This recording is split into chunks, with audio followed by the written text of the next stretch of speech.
Just finished up the 2026 NBA Draft. Day 2 is officially done over, which means it's close for this draft season on the 2027. So the plan is we'll talk about day 2 of the draft.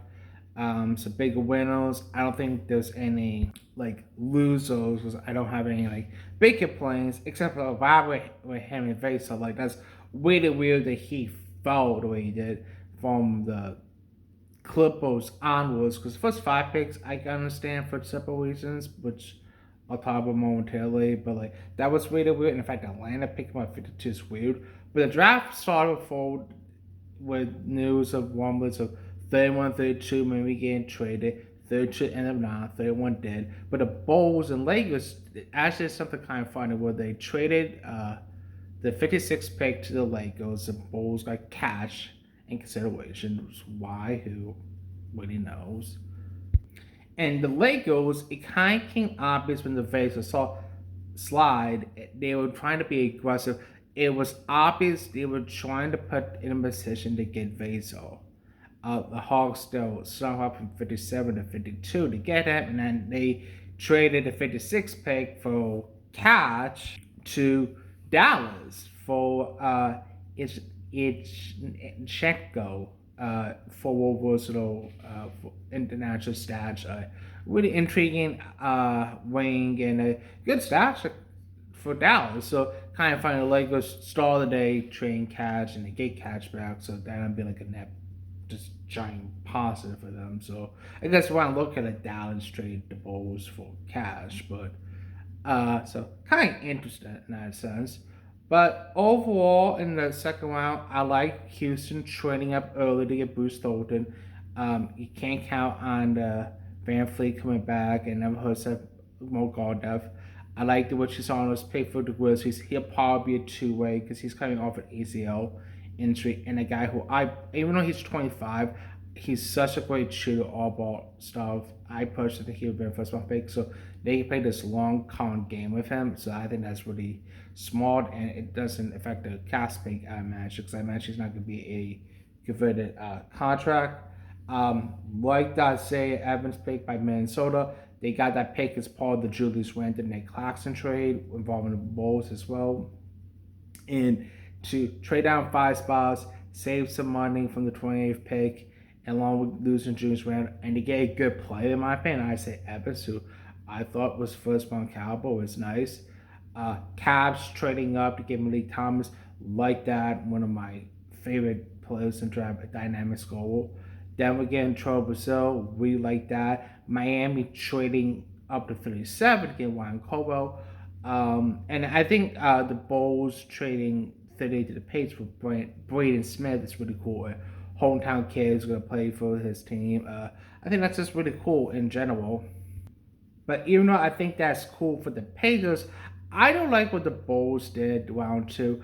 I thought about what they did day one. I like what they did. I like Hayward. I like Daily Swan a lot.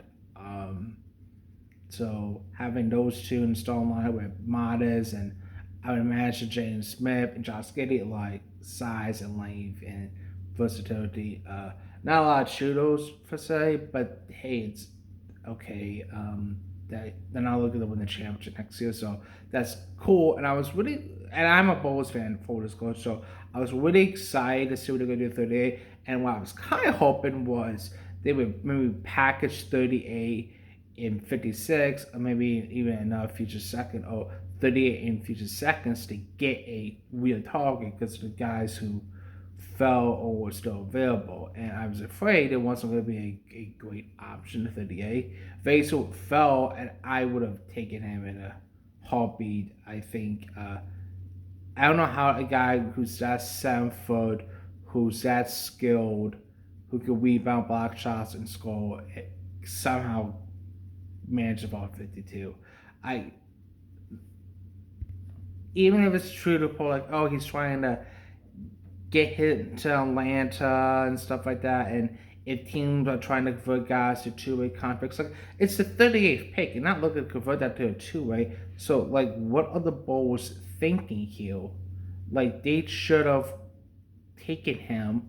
He's a first one Cowboy pick. You can't afford to trade the 38th pick.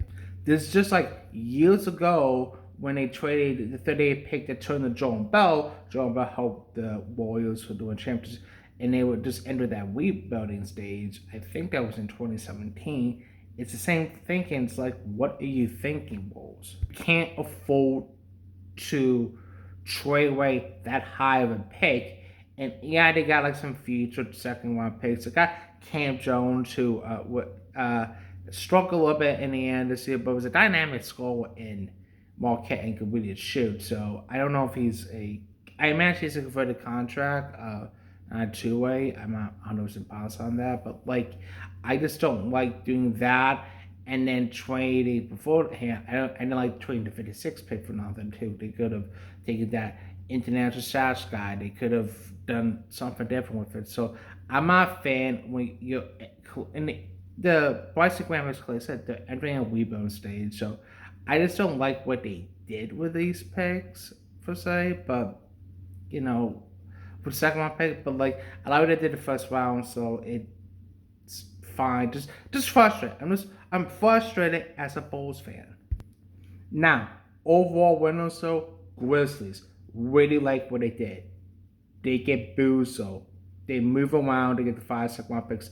They end up flipping 3 of those future seconds. They get Isaiah Stewart, who's a nice backup big for them.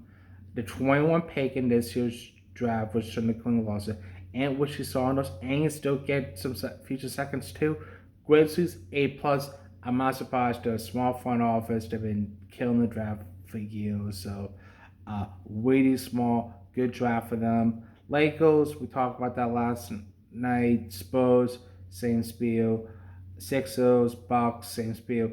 Hawks, they're able to get Clemens, Subi, and Vaso, who I think the report is he wanted his standard contract. So they basically kind of like the Spurs.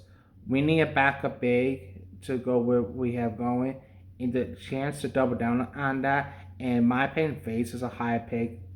Like it's a better player and higher value than Subi, and to get both of them is great drafting like that. Like what the Bucks did, like what the Cavs did, getting trained to give Lee Thomas, dynamic score. I think he's gonna be in the league for a while, a long time. I say Evans, Timberwolves, nice job. Bruce Thornton, to the Rockets, as we talked about. Miami getting Ryan Colwell, which really small move, good for us.